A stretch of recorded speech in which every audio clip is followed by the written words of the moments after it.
today my guest is Lisa Boccuzzi, and we're going to talk about how she and her wife met in 2013 while Lisa was taking a class. A friendship blossomed, and they've spent time living on both coasts. They got married in 2022 and started thinking about a family shortly thereafter. Their story is not without its own twists and turns. You don't want to miss a moment. Welcome to the Becoming Baby Ready podcast, your podcast for queer family planning. My name is Sam, and throughout this podcast, you'll hear me have conversations with professionals who work alongside people who want to start and grow their families, as well as parents of intentionally created families. Everyone I speak to identifies as being part of the 2S LGBTQIA+ community. This is your opportunity to learn answers to questions you didn't even know you had.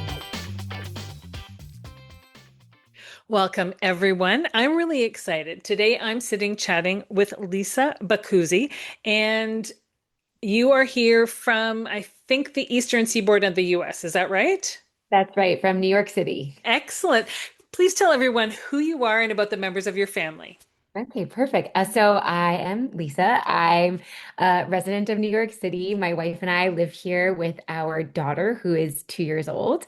And I am currently a master instructor at SoulCycle indoor cycling. I think we actually did have some locations in Canada, but we're mostly based out of the US. And I think we have a couple in London still. Anyway, yeah, so that's what I do for work, and I do some of the training for instructors as well. Nice. And then my wife and I actually met at SoulCycle. She's a former instructor herself, and now she works in the finance world. I can get into what she does, but we don't need There to. you go.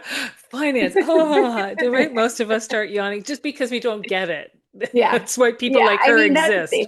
She's the chief of stat, something along something. You know what? She recently changed position. So that I won't try to specify.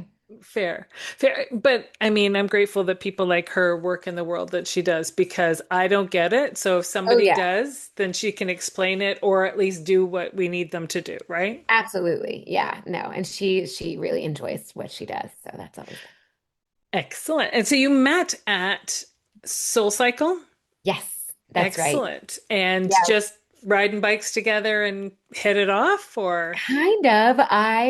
So this was many years ago now. We met in 2013. And I was just a fan of SoulCycle. It was at a time when the boutique fitness world was kind of emerging, and there were all these not a lot of popular places. Now it's obviously burgeoning, but at the time it was kind of like a one-stop shop. It was SoulCycle and a couple other places in Manhattan, and I was just a big diehard fan. I was taking like two, three a day. I mean, we were following instructors around. While at the same time I had just moved to the city to be an actor and auditioning and that kind of thing. And yeah, it just so happened that my wife was one of the up and coming instructors at Nice. SoulCycle, and I sort of befriended her in order to get free classes at the time. And then kind of concurrently, I started auditioning to become an instructor myself, ended up being accepted to the program, and then we sort of came up in the ranks around the same time, and then just as friends. And then when SoulCycle went to open West Coast locations, we opened our first locations in the San Francisco Bay Area. And she moved out there. I kind of followed just again as a friend. And then while we were in San Francisco, we ended up getting together. At the time, we no, I mean, I can get into that, but yeah, we got together there. We don't need, there's some drama, but as there always tends to be. But we got together there and we've been together ever since. That's a Excellent. nice way to wrap it up. There you go. So who admitted it to the other first? We actually, I had always known that I was queer. I have journal entries from high school saying, crushes on some of my girlfriends and, saying I know that I'm bisexual. And I think it came as a big surprise to Allie, my wife at the time. Um, because she had never known that she had feelings for women before. So that was kind of, you're both kind of in the closet, kind of Yeah. not, is it's a secret to some people, it's not a secret to everybody. So that was like a whole to do at the Mhm. time. So I think it was kind of mutual. I think it kind of arose at the same time. Mhm. And yeah, we clicked immediately. I think we since then have spent, pretty much every day together except for like a small handful of days in 13 years. It's so good and so powerful when our relationships can start as friendships, I think.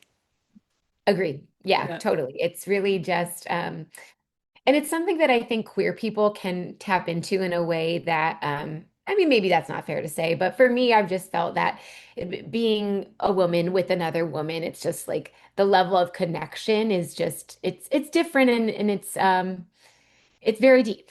I'll Yeah. say that. Yeah. Absolutely, it is. So the friendship gradually evolved and blossomed in San Francisco, which I think a lot of queer folks can say that San Francisco was the place to It's the light the place. fire for them, right? Definitely. Because it feels like a Absolutely. safer space to do that Yeah. in than perhaps other cities. Yeah. And Yeah, my dad is a jokester. At the time, I think, did he know? I think my parents, I grew up in the theater world, so I always had a lot of like queer friends. So it was always like a very open environment and no judgments. But my dad actually made a joke as I was moving to San Francisco. He said, "Please don't come back with a girlfriend." famous last So words. exactly. So one could say that maybe he was a little bit, psychic in a There you way go. at the There you time. go. He knew. He just was waiting for you to know, like, or to Exactly. say Yeah, it, yeah, right? that's what it was. Exactly. How long were you in San Francisco for? So we lived there for, I think my wife was there for 2 years. I was there for like a year and a half. And then actually SoulCycle asked us if we wanted to move to open new studios in Washington, D.C. This was circa must have been 2015. And we were gaining popularity there. We actually had Michelle Obama as one of our prominent riders, and she was Wow. the first lady at the time. And so basically, they needed tenured instructors to go and be able to teach to her because it was all private rides when Okay. we would Of teach course. to her. Yeah, so it would be like 8 o'clock at night.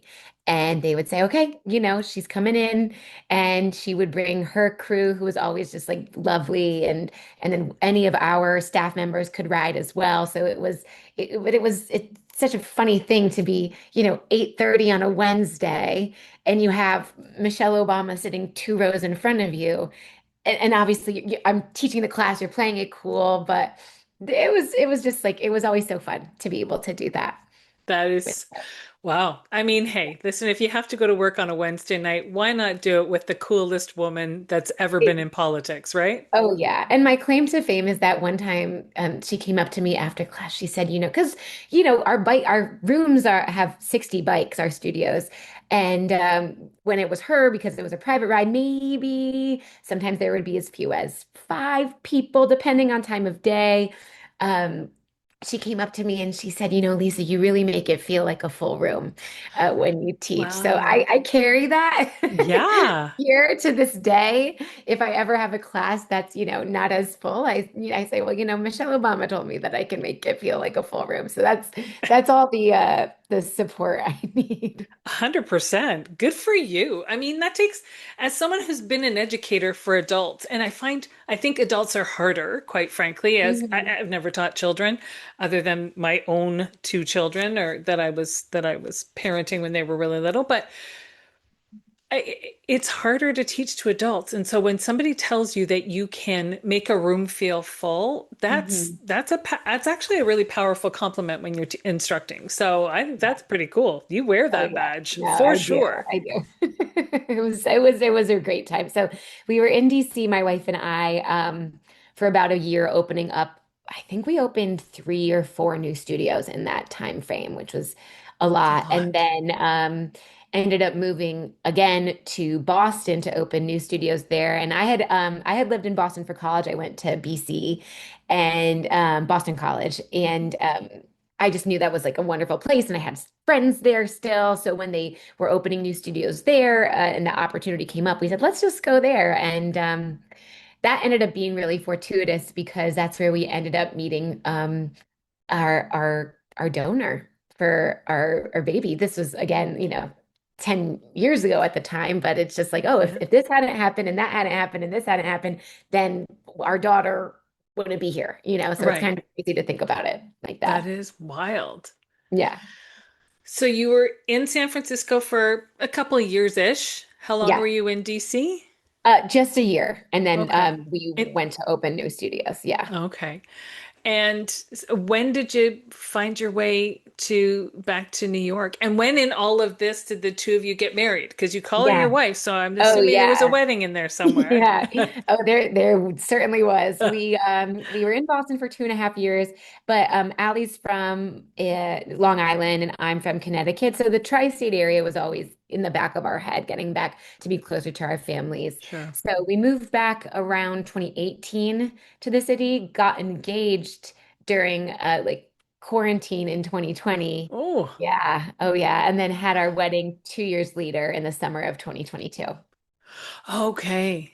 Who proposed to who? Or did you do it I love together? this story. No, so for a long time, Allie had been very adamant. She wanted to get married. She wanted me to be her wife. And it was not really something that I necessarily thought I needed to experience. So we kind of wavered back and forth who was going to propose. And once COVID happened, I was sort of like, well, this isn't happening for who knows how long. I Right. put it in the back of my head, didn't think about it.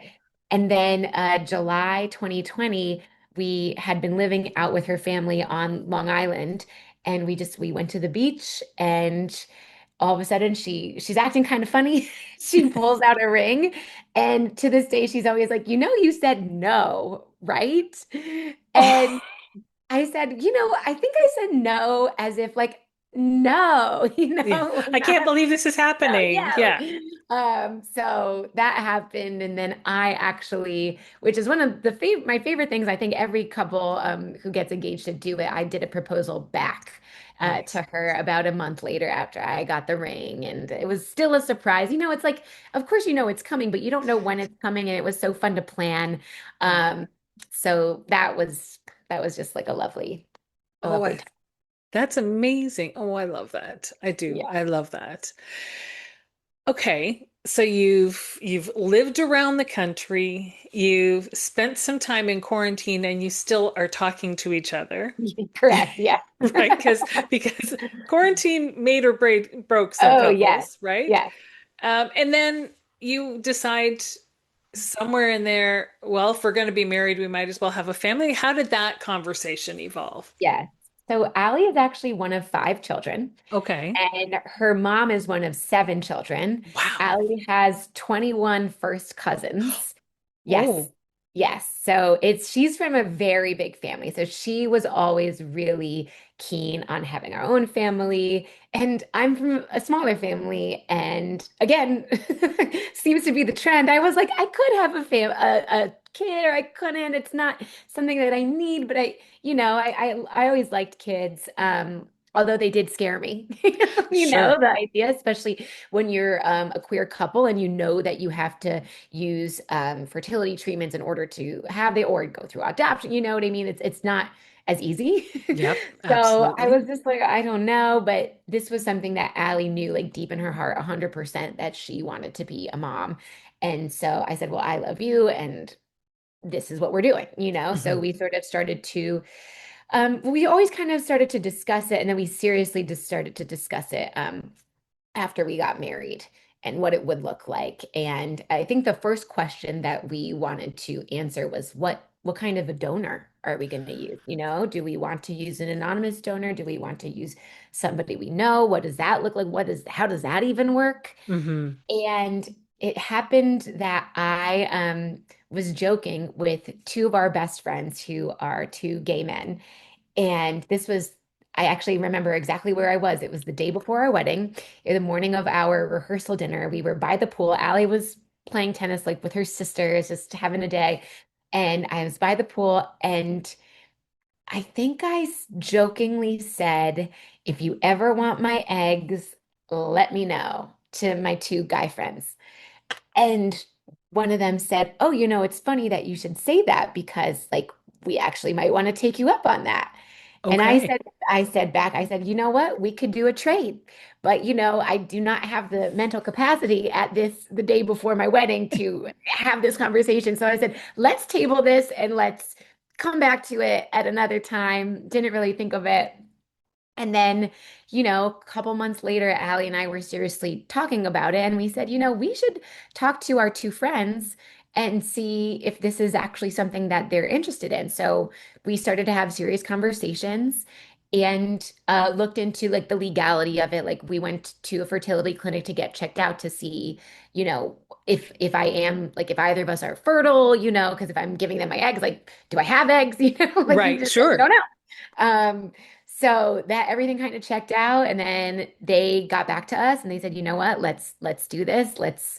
Um, I forget what it was. It was like, let's have like the most perfect babies ever. It was just like a Yes. funny, friends conversation. And obviously we talked about, what this would look like in terms of what do they call us? What's the relationship like? And Right. we're so close to them in a way that like they feel like our brothers in a Yep. sense that it just felt very naturally like, okay, like it's going to be like almost uncle aunt Yep. vibes with the kids and they'll have an understanding and we'll tell them and yada yada. So that's kind of how we approached it. And once we did that, everything kind of just started to snowball. You do the contracts, you do in the US at least you have to do like psychiatric evaluations in order Yep. to be known donors. So we did all that. And then Allie did an egg retrieval, got eggs. We ended up only getting one embryo from Oh, that. hmm okay. And she asked our doctor, who we really loved, our doctor at CCRM in New York City. Her name is Dr. Bayer. She's just a lovely, lovely doctor. And we asked her, should we do another round? Because they say maybe you should bank more embryos so that Yeah. you could, if it doesn't work. And she said, no, this one is going to work. Like, let's do it. Okay. And so it just kind of was like, this, check that. The one embryo, put it in, it stuck. And now, I think it was from the time that we got our fertility checked initially to the time that our daughter arrived, it was maybe like a year and a half. So it was very, very rapid. Fast. Yeah. Yeah. Wow. Yeah. So we got really lucky You with all of did. it. Hold on for just a moment. We'll be right back. Hey, I'm Jamil from Fathernetics. You know how building a family is supposed to feel magical. And then, 5 minutes later, you're knee deep in paperwork, Googling acronyms nobody explained, and wondering if everyone else got the same instruction manual except for you? Yeah, same. That's why I started Fathernetics. It's a podcast where dads, future dads, and family building pros come together to talk about the adoption process, surrogacy, IVF, foster care, parenting, but all from our perspectives, the dads, and all of the very real and very human moments in between. The wins, the chaos, the did we seriously just say yes to this moments? And honestly, we laugh a lot because sometimes parenthood looks beautiful and inspiring. And sometimes it looks like trying to schedule a fertility consult while eating cold leftovers and answering 17 questions before 8 a.m. Fathernetics is built on community, real stories, real people, and the reminder that however you're growing your family, you've got people in your corner. So come hang out with us. Follow and subscribe to Fathernetics where you get your podcasts and catch us on YouTube at Fathernetics.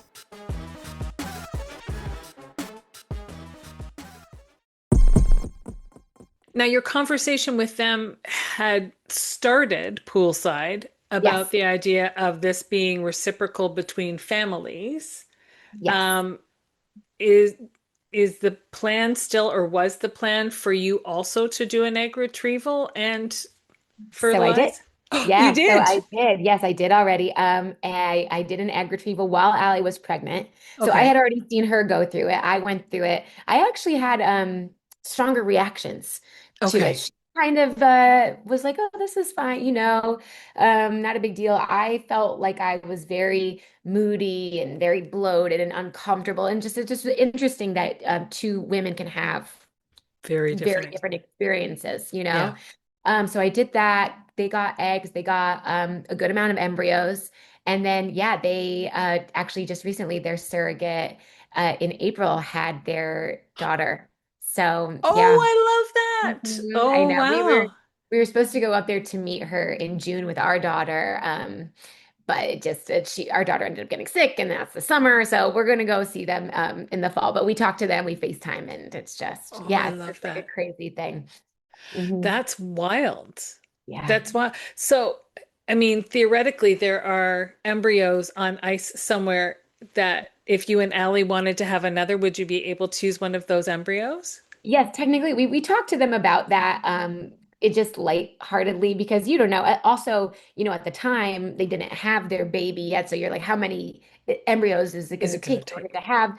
Um, But yeah, no, Allie and I, we thought about that. I think that we are very confident that we're one and done. At Perfect. this point, I think we just feel like, especially as New York City residents, you look at the space constraints and Yeah. you're like, I don't know if we could fit another person in here. We have a dog as well. Yeah. Uh, so I think we're one and done. But we actually were talking yesterday. I said, what's our percentage of how confident are we one and done? And I would say maybe like 95% one and done. Maybe there's a 5% that's Sure. somewhere down the line, but she she didn't have a great or she had kind of a hard pregnancy. It was just like Yeah. rough on her in a way that she didn't anticipate. Right. And I don't have I it scares me a lot. I have a lot of medical anxiety and health OCD, so Yeah. that really played a part into whether which one of us would carry. And it really was never that much of a decision. She always wanted to, and I always had hesitations. Okay. So, because that's a question that comes to my mind only because she comes from such a large family. Yeah, So, the fact that she's saying, no, I think one, our family's complete, we're good with that. yeah. Um, that lends some confidence to the family that you've created too, right? Absolutely. Yeah. Yeah. And I think it's interesting. She says that she didn't even know that she w wanted to only have one, only. I don't even like saying that, but she didn't Yeah. even know that she wanted to have just one child before our daughter was born. She just kind of said, oh, when she arrived, I felt complete. Right. And I think that's true for me, definitely. Obviously, I have the anxiety part of it that I'm like, Sure. yeah, that sounds good to me too. Yeah, that's Uh, right. but, but yeah, no. So I think yeah, she didn't realize, and yeah, we're both eldest daughters ourselves. So I think there's almost like a some maybe a psychological element of like we're two eldest daughters and we have an eldest daughter and what that bond feels like between us. I think well, I would argue that it's impossible for someone to know before they have children what their response to the whole journey is going to look like, right? Many of us start off at some point in our lives thinking, oh, my family in my head, because I'm 18 years old or 12 or however old, Yeah. is this picture. And it's going to be Mhm. this many people and this many animals. And this is, where we're going to live. And we have this picture in our mind. And then we become parents and we think, okay, now that I'm confident in the role that I've now assumed, I've revised my image. And I don't think we can do that until we get to the point where that decision is made for us that we are or are not having a family. I completely agree with that. Also, when you're a queer person, like I identify as queer or bisexual, pansexual, kind of I waver between all of those three depending on who I'm talking to, depending Sure. on my mood. And I think if you had asked me in my early 20s, I would have said, "Oh, I'll have a husband and we probably won't have kids." I was probably going to be, and just happy to be have some pets and have my husband and la la la. And it really changed the way I thought. Like once I ended up with a woman, it sort of like shifted the paradigm. I'm just like, oh, actually, maybe this is the family that I've imagined for Right. myself. And yeah, it's I totally agree. I also didn't quite understand like the depth of the bond that I would have with my daughter, Mhm. especially because we're not genetically related. So I was like, what does that feel like? What does that look like? Would go on the forums and Reddit and chat boards and see like, okay, well, the non-gestational, non-birth mothers and non-genetically related, and there's not that much There's not. out there, especially like when one partner is genetically related, right? And then Right. I'm not, so I'm like, is she gonna have a stronger bond with her? And it, I'm pleasantly surprised. It couldn't be further from the truth. Like I'm so bonded to her. I'm obsessed with her. Yeah. And the biology of it all really hasn't had a bearing. Maybe when she was first born, because obviously my wife was feeding her and, just had Sure. that bond from like 9 months. But Yes. at this point now, almost 2 years into it, I'm just like, oh no, I, I'm just as bonded as Hmm. my wife. And she doesn't hesitate in knowing that's my mom, that's my mom. They're my Yes. moms. Full Yeah. stop. Oh yeah, her new thing. And she's a really good communicator for a 2-year-old. And we were sitting, we visited my parents and they were in the front seat. And we were kind of sitting next to her in the back seat. She was in the car seat in the middle. And she had her finger, she goes, one mommy, two mommies, one mommy, two mommies, just going back and forth between my wife and I. And I'm just like, fuck, cry right here. Right. Back to the tears. Exactly. Exactly. I, how do you feel knowing that, because you say that you were wondering how your feelings were going to be with having no biologic connection to your daughter, but an emotional connection for sure. And now you know that there's this other little girl that's been born who's being raised by two humans that you absolutely adore, who does have a biologic connection to you. Does that feel different, or does it feel like she's, that was just an egg and she's just theirs and that's a perfect setup for them? How is that all playing out in your head? Yes, it's so interesting because I really had those questions before their Sure. daughter was born. I was just like, what is this going to look like? Is she going to come out and I'm going to say, "Oh, she like looks like me" or something like that? And because my daughter looks just like my wife, they're identical twin. There, it's kind of spooky at times, but I don't have a resemblance to her physically. Right. Um, but no, after she was born, obviously I'm so excited for them, my friends. But I look at the picture, I'm like, that's a really cute baby. Like that's such a cute baby, and their baby is so cute. I'm never like, that's my baby. Right. I will say, I have pretty strong features, I think, as an adult, and I don't really look similar to how I looked as a baby myself. Right. So I've seen, like, my mom has seen pictures of my friend's baby, and so she'll sometimes be like, "Oh, ooh, like that kind of looks like you," and she'll have like a little, she's obviously so excited. And eventually she'll meet their baby as well. We're all very close to both of our parents, all of our parents. Um, but yeah, no, I don't feel like that's my Good. child. I definitely feel, yeah, no, because I was concerned. I was like, is that biological element going to be a factor here? And it Sure. really, it isn't for me.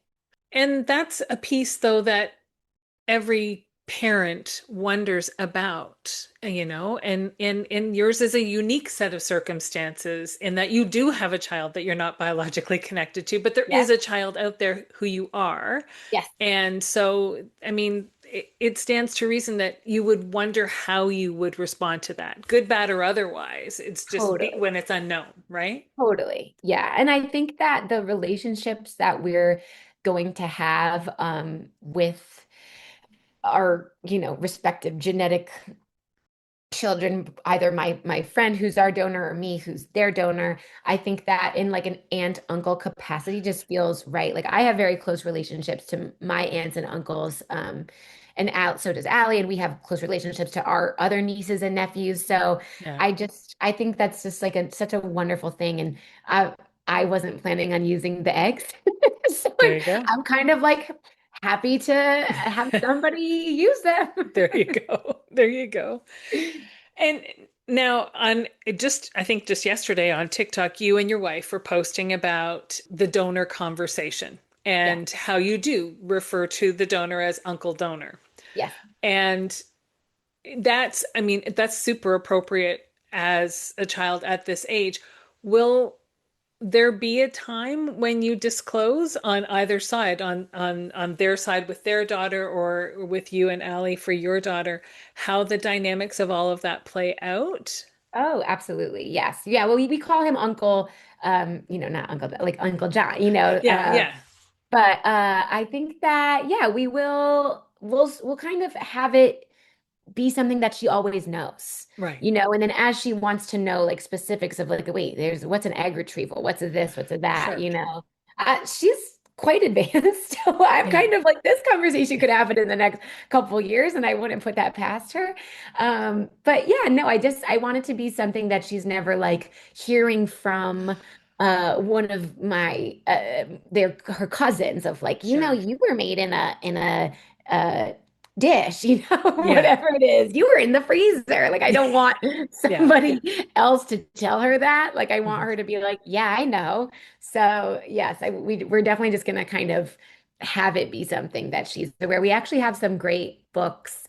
One, I don't have the author off the top of my head, but it's called like how to make a baby, and it's Mhm. very like it's a children's book, but it's just like some people have uteruses, some people don't have Yeah. uteruses, people make sperm, some people don't make sperm, so it's very conscious of gender, very conscious of uh sexual orientation and that kind of thing, and also like have space in the book for like gestational surrogates and what that looks like. So I feel like I'm glad that that's in our library, because Mhm. if she's interested in it, she could pull it out and we can already like have little discussions.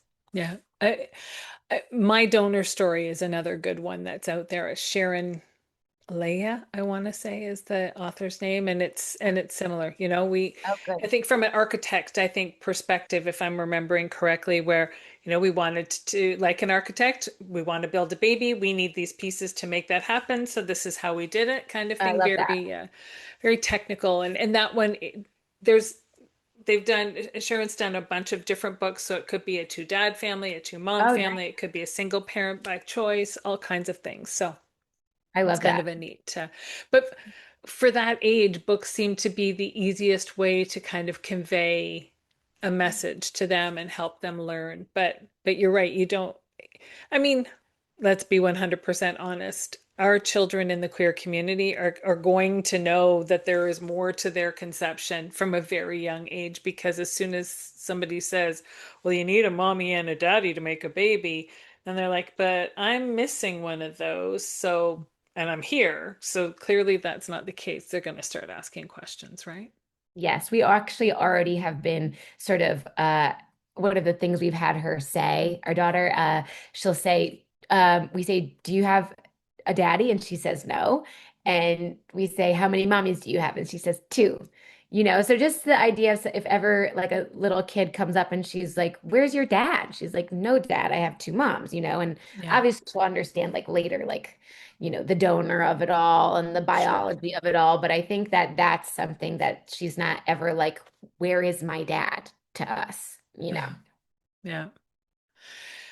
You sounds like you and Allie have really just created this beautiful life together. This You've done some exploring, you've done some working together, you've created a family, and you've helped create another family, and you are just so inextricably linked with some beautiful humans.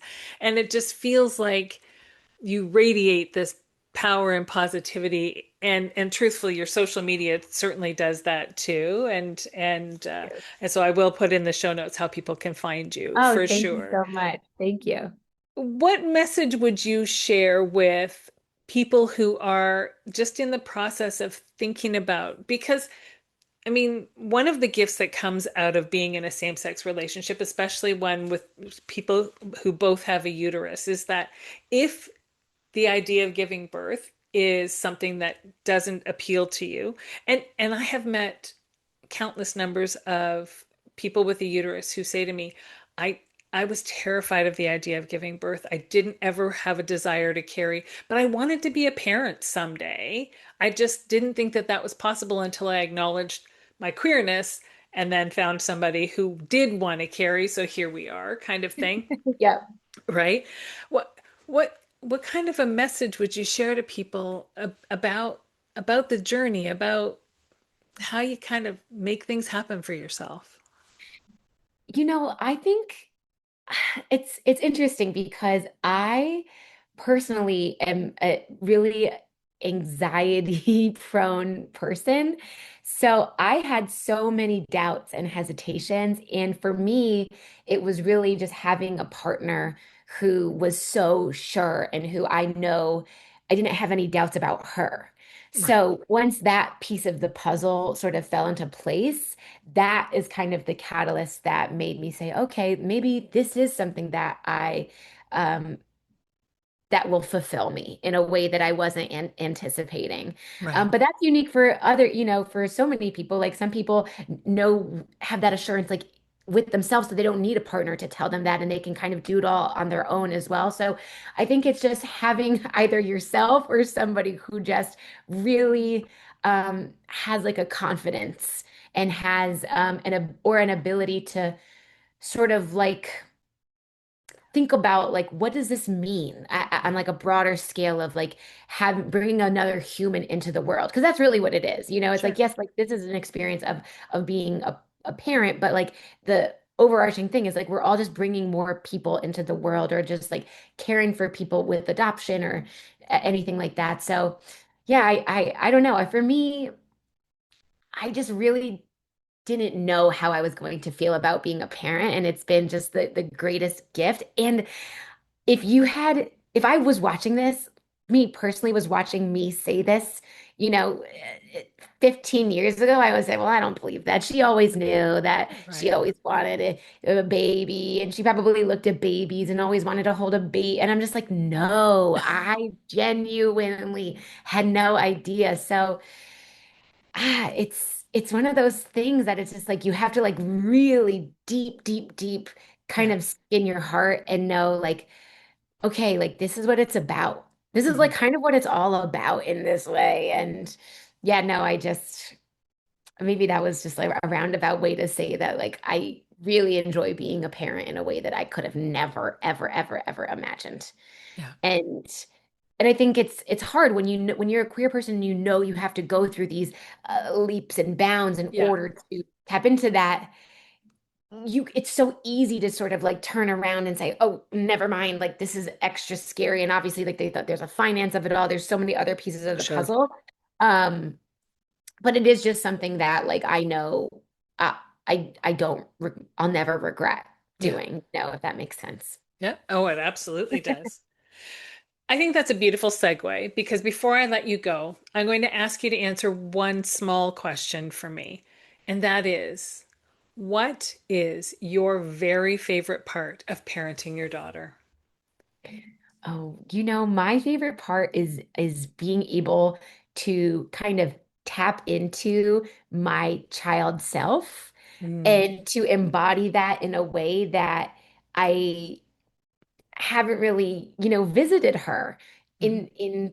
I'm 30, how old am I? 36 years old. So I haven't visited her in like, let's call it three-ish decades. Yeah. And now every day, whether it's like playing with toys, whether it's watching certain, Disney movies, or, taking her to these places that I went as a child. And like, it's just kind of taking it back into that way that I'm able to relate to my daughter. Mhm. Um, not just as a parent, but also as like a friend, Yeah. also as, just somebody who is also myself, like having that like youthful energy. It's like, it's felt for me like a second childhood, Oh, you know, yeah. like in a very healing way. Not that I had any sort of like trauma, but when you're a Yeah. child and you have parents, like you're not the one in charge. And now I'm like, oh, I'm the parent. So I get to decide what we Yeah. do and how we do it and where we go. And just to sort of be able to like guide her through her own childhood is just really rewarding. I love that. That's beautiful. And Thank you so much. I want to take a moment and thank you for taking the time to chat with me today, for sharing your story and telling the world about different ways that we can create our families that sometimes we don't even necessarily think about because we're often in our own silo of how we make our family. And you brought another couple in there and helped them make their family at the same time. That's pretty amazing. So thank you so much for joining me today. I appreciate you very much. Thank you so much, Sam. It's so lovely to chat with you. Yes. I want to take a moment to acknowledge the stolen land I live and work on, because where we are matters. I live in Burlington, Ontario, Canada, and I carry colonial lineage. That's something I hold with both awareness and responsibility. The land stretching from Lake Ontario to the Niagara Escarpment and beyond has a history that runs so much deeper than the city I live in. It's Indigenous land, rich with story, relationship, and meaning, and my community benefits from that legacy every single day. This territory is held under the Dish with One Spoon Wampum Belt Covenant, a powerful agreement between the Iroquois Confederacy, the Ojibwe, and allied nations to share and care for the resources of the Great Lakes region together, peacefully.